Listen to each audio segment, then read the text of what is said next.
ইযাল তাফাতা ইলতাফাতা জামিআন। বিশ্বনবীর যদি ডানে বায়ে কোথাও তাকানোর দরকার হতো উনি আর চোখে তাকাতেন না।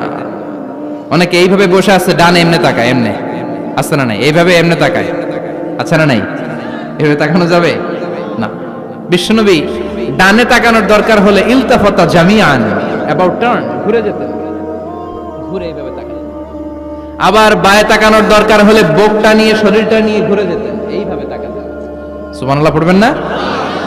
আর চোখে তাকানো কি ভালো স্বভাব?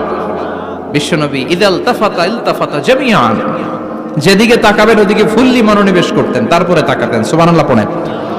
ওয়া কানা মুস্তাহিয়ান, লাজুক ছিলেন, বেশ লাজুক। এখন সমাজে লাজুকতা নাই, লাজ শরম আমরা হারাতে বসেছি, ঠিক কি না? বিশ্বনবী আসাদ্দু হায়াআন মিনাল আযরা ফি খিদ্রিহা, যেই মেয়েদের বিয়ে হয় নাই, এমন ভার্জিন নারী, কুমারী নারী যারা পর্দার ভেতরে অনেক লাজুক হয়ে বসে থাকে, বিশ্বনবী পর্দার আড়ালের ওই কুমারী নারীদের চাইতেও বেশি লাজুক ছিলেন।